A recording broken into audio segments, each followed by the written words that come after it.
നമസ്കാരം, നിസാമാണ്. Welcome to Xylem teaching exams. മക്കളെ, നമ്മുടെ കാറ്റഗറി 2 വന്നിട്ടുള്ള ഒരു ചോദ്യം നമുക്കൊന്ന് നോക്കാം. Here is a smell of the blood still. All the perfumes of Arabia will not sweeten this little hand. അത് കഴിഞ്ഞിട്ടുള്ളത് നോക്കണേ നിങ്ങൾ. Identify the figure of speech. എന്താണ് ഫിഗർ ഓഫ് സ്പീച്ച്? ഈ figure of speech respective 1 or 2 or 3 ഏത് category ആയിക്കോട്ടെ ചോദ്യങ്ങൾ വന്നിട്ടുണ്ട്. ഈ അടുത്ത് നടന്നിട്ടുള്ള റീസെൻ്റായിട്ട് നടന്നുള്ള പരീക്ഷയിൽ വന്നിട്ടുണ്ട്. പ്രധാനപ്പെട്ട ഫിഗർ ഓഫ് സ്പീച്ചസ് നമ്മൾ ഇന്ന് പഠിക്കാൻ പോവാണ്. അപ്പോൾ ഇനി പരീക്ഷയിൽ ഏത് കാറ്റഗറിയിൽ വന്നു കഴിഞ്ഞാലും നമുക്ക് ഇനി ഒരു കൺഫ്യൂഷൻ ഉണ്ടാവില്ല. സോ നമ്മൾ നേരെ ഈ പറയുന്ന പ്രധാനപ്പെട്ട നമ്മുടെ പരീക്ഷയിൽ വരുന്ന ഫിഗർ ഓഫ് സ്പീച്ചസ് നമ്മൾ പഠിക്കാൻ പോകുന്നത്. ആദ്യത്തെ തന്നെ സിമിലിയാണ്. സിമിലിയുടെ സ്പെല്ലിങ് നോക്കണേ നിങ്ങൾ. സ്മൈൽ എന്നല്ല കേട്ടോ, സ്മൈൽ അല്ല, ഇവിടെ ഒരു എന്തുണ്ട്, സിമിലി എന്നാണ്. SIMILE എന്നാണ്. സ്പെല്ലിംഗ് കൂടെ ഒന്ന് നോക്കി വെക്കാം, ചിലപ്പോൾ സ്പെല്ലിംഗ് ചോദ്യമായിട്ട് വന്നേക്കാം. ഈ സിമിലി എന്ന് പറഞ്ഞാൽ രണ്ടാളുകളെ നമ്മൾ കമ്പയർ ചെയ്യണം, രണ്ട് വസ്തുക്കളെ നമ്മൾ കമ്പയർ ചെയ്യാണ് using like or as. Like അല്ലെങ്കിൽ ആസ് ഉപയോഗിച്ചിട്ട് നമ്മൾ he is like A lion, അവനൊരു സിംഹത്തെ പോലെയാണ്. അവൻ സിംഹത്തിൻ്റെ ക്വാളിറ്റീസ് ഉണ്ട് എന്ന് പറയാൻ വേണ്ടിയിട്ട് നമ്മൾ പറയുകയാണ്. അപ്പോൾ ലൈക്ക്, ആസ്, ഈ രണ്ട് സാധനങ്ങളാണ് കീവേഡുകൾ. ഈ രണ്ട് സാധനങ്ങൾ നമ്മുടെ സെൻറ്റൻസിൽ കണ്ടാൽ നമ്മൾ മനസ്സിലാക്കി വെക്കണം. ഇതേപോലെയാണ് നമ്മൾ കമ്പയർ ചെയ്യാൻ വേണ്ടിയിട്ട് യൂസ് ചെയ്യുന്ന സാധനമാണ്. സോ അത് സിമിലിയാണ്. സോ അതിൻ്റെ എക്സാമ്പിൾസ് നോക്കുക നിങ്ങൾ. Har mind is like A locked room.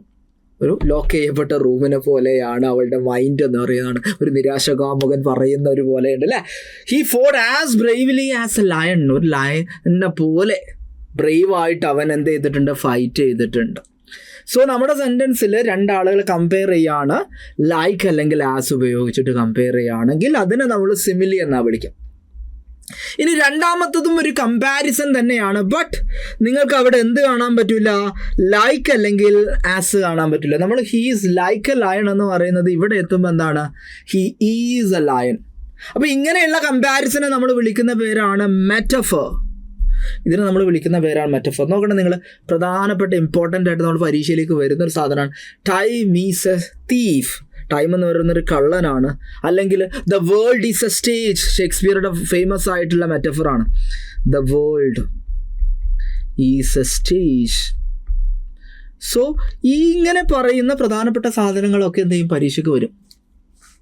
അപ്പോൾ ഇവിടെ എന്തില്ല, ലൈക്കില്ല, ആസില്ല കമ്പയർ ചെയ്യുന്നുണ്ട്, അതിനെ മെറ്റഫർ. അപ്പം സിമിലിയും മെറ്റഫറും തമ്മിലുള്ള ഡിഫറൻസ് കൃത്യമായിട്ടൊരു ധാരണ ഉണ്ടായിരിക്കണം.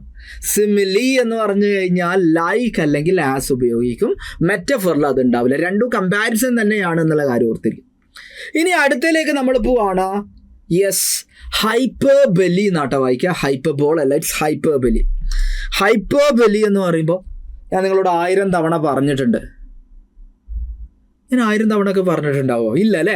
ഞാൻ ആ ഒരു എഫക്റ്റിന് വേണ്ടിയിട്ട് ചിലപ്പോൾ 1 or 2 തവണയൊക്കെ പറഞ്ഞിട്ടുണ്ടാവുക. ബട്ട് ഇഫക്റ്റിന് വേണ്ടിയിട്ട് ഞാൻ എന്ത് പറയും, നിങ്ങളോട് 1000 തവണ പറഞ്ഞിട്ടുണ്ട്. അപ്പം ഞാൻ അവിടെ എന്ത് ചെയ്യാണ്, ആ ഒരു 1 or 2 പറഞ്ഞതിന് 1000 ആക്കി എക്സാജറേറ്റ് ചെയ്യാണ് അല്ലേ, പൊക്കി പറയാണ്. ആ ഒരു സാധനത്തിനെയാണ് നമ്മൾ ഹൈപ്പർബലി എന്ന് വിളിക്കുന്നത്. I have told you 1000 times. ഞാൻ നിങ്ങളോട് 1000 തവണ പറഞ്ഞിട്ടുണ്ട്. ഐ ആം സ്റ്റാവിങ്, എനിക്ക് നല്ല വിശപ്പുണ്ട്. I could eat A horse, എനിക്കൊരു കുതിരയെ തിന്നാനുള്ള വിശപ്പുണ്ടെന്ന് പറയില്ല. കുതിരയൊക്കെ കൊടുത്താൽ നമ്മൾ കഴിക്കുമോ? ഇല്ല. This bag weighs a ton. ഒരു ടൺ കണക്കിന് വെയിറ്റ് ഉണ്ട്. അത് വെയിറ്റ് ഉണ്ട്, ബട്ട് നമ്മൾ അതിനൊന്നുകൂടെ ഇഫക്റ്റ് ഉണ്ടാക്കാൻ വേണ്ടിയിട്ട് ഒരു ടൺ വെയിറ്റ് ഉണ്ട് നമ്മൾ പറയുകയാണ്. അപ്പോൾ ഇങ്ങനെ എക്സാജറേറ്റഡ് ആയിട്ടുള്ള സ്റ്റേറ്റ്മെൻറ്റ് ഉണ്ടെങ്കിൽ നമ്മൾ അതിനെ വിളിക്കുന്ന പേരാണ് ഹൈപ്പർബലി എന്നുള്ളത്. ഇനി നമ്മൾ അടുത്തിലേക്ക് പോവാണ്. It's called ഓക്സിമറൺ. ഓക്സിമറൺ നമ്മുടെ കേറ്ററ്റ് 3 കേറ്ററ്റ് 2 ചോദ്യം വരാറുണ്ട്. യെസ്, അതായത് സംഗതി ഒന്നുമില്ല. ഓക്സിമറൺ എന്ന് പറഞ്ഞാൽ 2 ഒപ്പോസിങ് ആയിട്ടുള്ള വാക്കുകൾ, ഒരു പോസിറ്റീവ് ആയിട്ടുള്ള വാക്കും ഒരു നെഗറ്റീവ്, അതായത് അതിൻ്റെ ആൻറ്റണിയും സിനണിയും ആയിട്ട് കണത്തിൽ കൂട്ടാൻ പറ്റുന്ന 2 വാക്കുകൾ നമ്മൾ എന്താണ് ഒരുമിച്ച് കൊണ്ടുവരികയാണ് in order to have an effect, ഒരു ഇഫക്റ്റ് ഉണ്ടാക്കാൻ വേണ്ടിയിട്ട്. ഫോർ എക്സാമ്പിൾ നോക്കണേ നിങ്ങൾ, ഡെഫനിങ് സൈലൻസ്. ഡെഫനിങ് എന്ന് പറഞ്ഞാൽ ചെവി, നമ്മൾ ഒച്ച ഉണ്ടാക്കിയിട്ട് ചെവി പൊട്ടിക്കുന്ന തരത്തിലുള്ളതിനാണ് ഡെഫ്. സൈലൻസ് കൊണ്ട് നമുക്ക് ഡെഫനിങ് എന്ന് പറയാം. അപ്പോൾ സൈലൻസ് അത്രയും ഇഫക്റ്റ് ചെയ്യപ്പെടുന്നുണ്ട് എന്ന് പറയാൻ വേണ്ടിയിട്ടാണ് നമ്മളവിടെ കൊടുത്തത്. ബിറ്റർ സ്വീറ്റ്, ബിറ്ററും സ്വീറ്റും ഓപ്പോസിറ്റിങ് അല്ലേ. അപ്പോൾ ഇഫക്റ്റ് ഉണ്ടാക്കാൻ വേണ്ടിയിട്ട് അവർ തമ്മിലൊരു ലവ് ഹേറ്റ് റിലേഷൻഷിപ്പാണ്. ലിവിങ് ഡെഡ്, നമ്മുടെ കൂട്ടത്തിലുണ്ട് അല്ലേ അവർ ലിവിങ് ഡെഡ്. നമ്മൾ പ്രേതങ്ങളൊക്കെ പറയാൻ വേണ്ടിയിട്ട് അവർ മരിച്ചു പോയിട്ടുണ്ട്, but they are still living.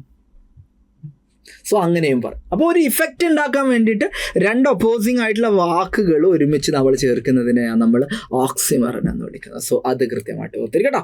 ഇനി പേഴ്സോണിഫിക്കേഷൻ.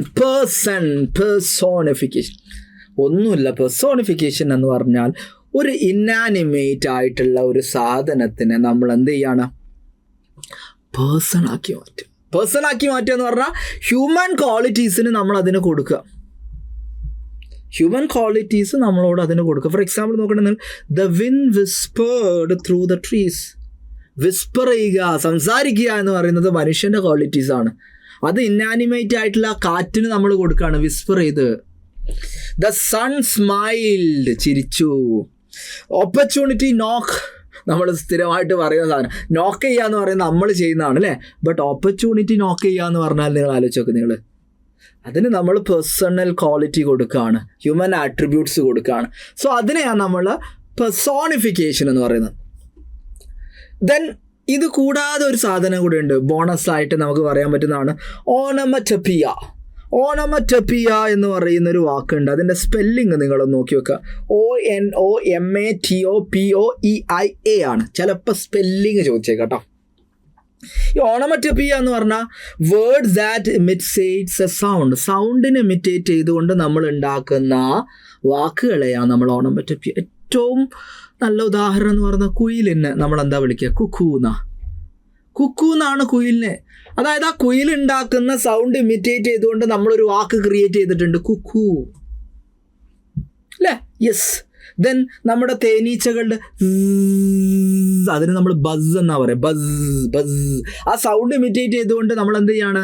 ഒരു വാക്ക് ക്രിയേറ്റ് ചെയ്യാണ്. അപ്പോൾ സൗണ്ട് ഇമിറ്റേറ്റ് ചെയ്തിട്ട് നമ്മൾ ക്രിയേറ്റ് ചെയ്യപ്പെടുന്ന വാക്കുകളെയാണ് നമ്മൾ onomatopoeia. The bees buzzed. The door when creak. Door തുറന്നപ്പോൾ ക്രീക്ക് സൗണ്ട് ഉണ്ടായിട്ടുണ്ട്. The snake when hiss. Snake ഉണ്ടാക്കുന്ന സൗണ്ടാണ് ഹിസ്. അപ്പോൾ നമ്മൾ ആ സൗണ്ട് ഇമിറ്റേറ്റ് ചെയ്തുകൊണ്ട് എന്ത് ചെയ്തിട്ടുണ്ട്? ഇവിടെ ഒരു വാക്ക് ഉണ്ടാക്കിയിട്ടുണ്ട്, ക്രീക്ക്, ഹിസ്, ബസ് തുടങ്ങിയിട്ടുള്ള സാധനങ്ങൾ ഓണമറ്റോപ്പിയയ്ക്ക് ഉദാഹരണം. അപ്പോൾ ഇത്രയാണ് നമ്മുടെ എന്ത് വരുന്നത്? ഫിഗർ ഓഫ് സ്പീച്ച് എന്ന് പറയുന്ന ഏരിയയിൽ നിന്ന് നമുക്ക് വരാൻ ചാൻസ് ഉള്ള ഫിഗേഴ്സ് ഓഫ് സ്പീച്ച്. ഈ ഒരു സാധനം പഠിച്ചു പോയാൽ മതി. ഏത് കാറ്റഗറിയിൽ എങ്ങനെ വന്നോട്ടെ നമുക്ക് എന്ത് ചെയ്യാം? ആൻസർ ചെയ്യാൻ പറ്റും. അങ്ങനെയെങ്കിൽ നമുക്ക് കുറച്ച് ചോദ്യങ്ങളൊന്ന് ചെയ്തു നോക്കാം കേട്ടോ. അപ്പോൾ നേരത്തെ കണ്ട ചോദ്യം ഇതായിരുന്നു, here is the smell of the blood still. Lady Macbeth പറയാണ്, all the perfumes of Arabia will not sweeten this little hand. കൊലപാതകം ചെയ്തിട്ടുണ്ട്, കയ്യിലെ രക്തക്കറ മാറൂല. ലോകത്തിൽ അറേബ്യയിലുള്ള ഒരു പെർഫ്യൂംസും എന്ത് ചെയ്യില്ല, എൻ്റെ കൈകൾ എന്ത് ചെയ്യില്ല, സ്വീറ്റൻ ചെയ്യില്ല എന്നാണ് പറയുന്നത്. അതൊരു എക്സാജറേറ്റഡ് ആ സ്റ്റേറ്റ്മെൻ്റ് അല്ലേ? യെസ്. അപ്പോൾ നമ്മൾ പറയുന്ന സാധനമാണ് ഇതൊരു ഹൈപ്പർബലിയാണ് എന്ന് നമുക്ക് പറയാം. ഇതൊരു ഹൈപ്പർബലിയാണ് എന്നുള്ള കാര്യം പറയാം. രണ്ടാമത്തത്, തന്നിരിക്കുന്നതിലെ ഓണമറ്റോപിക് വേർഡ് ഏതാണ്? Dale, splash, love, good. ഇത് നോക്കുമ്പോൾ ഏത് വാക്കാണ് നിങ്ങൾക്ക് ഓണമറ്റോപ്പിയ വാക്കായിട്ട് തോന്നുന്നത്? വെള്ളം നിലത്തേക്ക് വരുമ്പം സ്പ്ലാഷ് അല്ലേ? അതാണ് നമ്മുടെ ആൻസർ ആയിട്ട് വരുന്നത്. ഇനി അടുത്ത ചോദ്യം, like summer Tempest came her tears. Summer Tempest പോലെ അവളുടെ കണ്ണുനീര് വന്നു അല്ലേ? യെസ്. അപ്പം ലൈക്ക് ഉണ്ടെങ്കിൽ നമ്മൾ എന്ത് കൊടുക്കും? സിമിലി എന്നാ കൊടുക്കുക. യെസ്. അടുത്ത ചോദ്യം, identify the figure of speech used in the sentence the wind whispered through the trees. ട്രീസിൻ്റെ ഇടയിലൂടെ വിൻഡ് വിസ്പർ ചെയ്തു. വിൻഡ് എന്ന് പറയുന്ന ഇനാനിമേറ്റ് ഒബ്ജക്റ്റ് വിസ്പർ ചെയ്തിട്ടുണ്ടെങ്കിൽ നമുക്ക് പറയാം അത് പേഴ്സോണിഫിക്കേഷൻ ആണെന്ന് പറയും. ഇനി നമുക്ക് ഒരു ചോദ്യം നോക്ക് നിങ്ങൾ. My blood turned cold like the moon. Cold like the moon. ഇവിടെ ഏത് ഫിഗർ ഓഫ് സ്പീച്ചാണ് യൂസ് ചെയ്തത്? യെസ്. ഇവിടെ നമുക്ക് കിട്ടത് സിമിലിയാണ്, കാരണം ലൈക്കാണല്ലോ യൂസ് ചെയ്തത്. യെസ്. ഇനി ഒരു ചോദ്യം കൂടെ നമുക്ക് ചെയ്ത് നോക്കാം. Which sentence contain an example of an oxymoron. ഓക്സിമറന് എക്സാമ്പിൾ ആയിട്ടുള്ള സെൻറ്റൻസ് ഏതാണ്? The deafening silence was unsettling. She sang beautifully and gracefully. He is as busy as a bee. They laughed at the funny joke. ഇതിലേതാ വരുന്നത്? Oxymoron. ഓക്സിമറൻ എന്ന് പറയുമ്പോൾ opposing ആയിട്ടുള്ള ഐഡിയാസിനെ connect ചെയ്യുന്നതാണ് അല്ലേ? അപ്പോൾ നമ്മുടെ ഓപ്ഷൻ എ ആണ്, ദ ഡെഫനിങ് സൈലൻസ് വാസ് അൺസെറ്റ്ലിംഗ്. അപ്പോൾ ഇത്രയാണ് നമ്മുടെ ചോദ്യങ്ങളുള്ളത്. സോ ഫിഗേഴ്സ് ഓഫ് സ്പീച്ച് എന്ന് പറയുന്നത് അത്ര വലിയ സംഭവമൊന്നുമല്ല. നമ്മൾ ഏകദേശം ഒരു ധാരണ ഉണ്ടാക്കി കഴിഞ്ഞാൽ ഇറ്റ്സ് അത്ര നോക്കിയാൽ മതി. അപ്പോൾ അടുത്ത പരീക്ഷയ്ക്ക് ഏത് ചോദ്യങ്ങൾ വന്നു കഴിഞ്ഞാലും നിങ്ങൾ കൃത്യമായിട്ട് ചെയ്യുമെന്ന് എനിക്കറിയാം കേട്ടോ. അപ്പോൾ നിങ്ങളോട് ഒരു കാര്യം കൂടെ എനിക്ക് പറയാനുണ്ട്. നമ്മൾ ഇപ്പോൾ അടുത്ത സർവീസിലുള്ളവർക്കൊരു നോട്ടിഫിക്കേഷൻ വന്നിട്ടുണ്ട് എന്നുള്ള കാര്യം അറിഞ്ഞിട്ടുണ്ടാവുമല്ലോ. അപ്പോൾ അവർക്ക് വേണ്ടിയിട്ട് സ്പെഷ്യലായിട്ട് കേട്ടറ്റിൻ്റെ സൈക്കോളജി റെക്കോർഡഡ് ബാച്ച് നമ്മൾ ആരംഭിക്കുന്നുണ്ട്. മാർച്ച് 2-നാണ് നമ്മൾ ആരംഭിക്കുന്നത്. വെറും 999 കോഴ്സ് ഫീ മാത്രമേ ഇതിനായിട്ടുള്ളൂ. സോ സർവീസിലുള്ളവർ അടുത്ത തവണ എഴുതിയെടുക്കണമെന്ന് ആഗ്രഹിക്കുന്നവരുണ്ടെങ്കിൽ കൃത്യമായിട്ട് എന്ത് ചെയ്തോളൂ, ജോയിൻ ചെയ്തോളൂ കേട്ടോ. ഇനി അല്ലാത്തവർക്ക് നമ്മൾ നോർമൽ ആയിട്ടുള്ള കേട്ടറ്റ് 1ഉം 2ഉം കേട്ടറ്റ് 3 ഇംഗ്ലീഷും കേട്ടറ്റ് 3 മാത്സും നമ്മൾ ലൈവ് ബാച്ചുകൾ April 1 നമ്മൾ ആരംഭിക്കുകയാണ്. കോഴ്സ് ഫീ ഞാനിവിടെ കൊടുത്തിട്ടുണ്ട്. സോ നിങ്ങൾക്ക് എന്തെങ്കിലും കാര്യങ്ങളൊക്കെ അറിയണമെങ്കിൽ, കൂടുതൽ വിവരങ്ങളൊക്കെ വേണമെങ്കിൽ എന്ത് ചെയ്യാം, താഴെ കാണുന്ന ഈ ഒരു നമ്പറിൽ നിങ്ങളൊന്ന് കോൺടാക്ട് ചെയ്തോളൂ. സോ അടുത്ത April 1 ഞാൻ നിങ്ങളെല്ലാവരും എന്ത് ചെയ്യും, ക്ലാസ്സിൽ പ്രതീക്ഷിക്കുകയാണ്. സോ പെട്ടെന്ന് തന്നെ ജോയിൻ ചെയ്തോളൂ. കേട്ടറ്റിൻ്റെ ഇമ്പോർട്ടൻസ് നിങ്ങൾക്ക് എല്ലാവർക്കും അറിയാം കേട്ടോ. സോ അടുത്ത ക്ലാസ്സിൽ കാണാം. So thank you all. Yes.